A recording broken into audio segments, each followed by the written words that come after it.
Hi guys! Welcome back to my YouTube channel, Marichu Vlog. So for today's video ay pag-uusapan natin ang isang bagay na nakaka-frustrate para sa maraming Facebook user. Katulad na lang guys ng profile has some issue na warning. So isa din ako guys na naka-experience ng ganyan. Alam ko nag-aalala kayo kasi pwedeng maapektuhan yung mga tools kung saan nakakatanggap kayo ng mga earnings. Pero huwag kayong mag-alala dahil ituturo ko sa inyo kung paano nga ba ito ayusin. Kaya naman stay ka lang dyan at tapusin mo tong video na to. So bago ang lahat guys, alamin muna natin kung bakit nga ba nagkaroon ng profile has some issue ang Facebook natin. Karaniwang lumalabas yung warning na yan kapag merong nakita yung Facebook na paglabag sa community standards nila.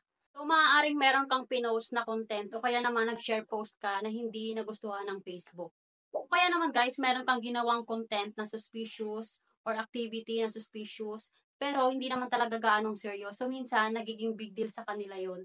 So, yun. Kaya nagkakaroon ng warning ang Facebook natin. Okay guys, let's get to the fixing part. So, ganito lang ang ginawa ko kaya nawala ang profile has some issue sa Facebook ko. Okay guys, so lately, ganito yung nangyari sa Facebook ko. Nagkaroon ng profile has some issue dahil sa isang post na picture na may quotes. Pero wala akong nakikitang mali doon sa post na yon. Pero hindi ko nga pala dinelete yung post na yon dahil kung saan dinelete ng Facebook.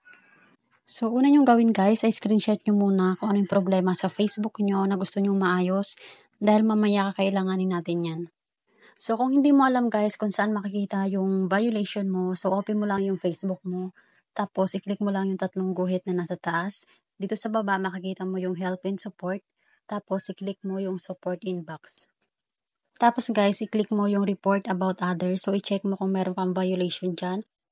Kung wala naman, i-click mo yung your alert. So, dyan madalas nakikita yung mga violation. At kapag nakita mo guys yung violation mo, so screenshot mo yan. Tapos, i-screenshot mo din yung profile mo na may nakalagay na profile has some issue. Pagkatapos mong ma-screenshot, proceed na tayo sa report a problem. So, click mo lang yan. Click mo yung continue to report a problem.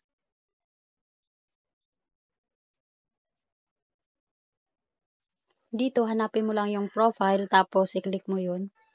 Dito sa upload from phone, i-attach mo lang yung screenshot na kung anong problema sa Facebook mo na gusto mong maayos. Dito naman guys, sa describe the issue, i-explain mo lang kung anong problema sa Facebook mo na gusto mong maayos. So, ang nilagay ko nga lang pala dito, good day Facebook team, I would like to appeal. The profile has some issue on my Facebook account. I apologize if I posted something inappropriate.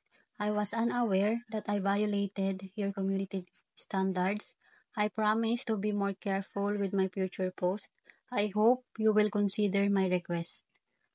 Thank you so much. Tapos dito sa baba, lagay nyo guys ng sincerely, tapos yung name ng Facebook account nyo. And then, i-click nyo na guys yung arrow na nasa taas para i-send yung report. So, ilalagay ko na lang pala guys sa comment section yung nilagay ko dyan. Baka gusto nyo i-copy, tas gamitin na din sa pag-describe ng issue sa Facebook nyo. So, pwede nyo dagdagan na lang kung gusto nyo. So, reminder lang guys, ang Facebook ay merong milyong-milyong users. Kaya naman, baka abutin pa ng ilang araw bago nila ma-review ang Facebook account natin. So, minsan or madalas, hindi talaga sila nagre-reply. Magugulat na lang tayo, okay na yung Facebook natin. Kasi ganun guys yung nangyari sa Facebook ko. At kapag naayos nyo na yung Facebook nyo guys, so siguraduhin nyo na yung lahat na ipopost nyo ay sumusunod sa community standards ni Facebook para maiwasan nyo yung mga aberyang ganyan sa Facebook profile nyo. So don't give up guys. Alam ko nakaka-frustrate talaga pero tiyaga lang. Hopefully sa tips ko ay makatulong para maayos ang Facebook profile mo. At kung nakatulong tong video na to para sa'yo, please don't forget to like, share, and subscribe and hit the bell button para updated ka sa lahat ng mga video na i-upload ko pa. So, thank you guys. Sana maayos ang Facebook mo.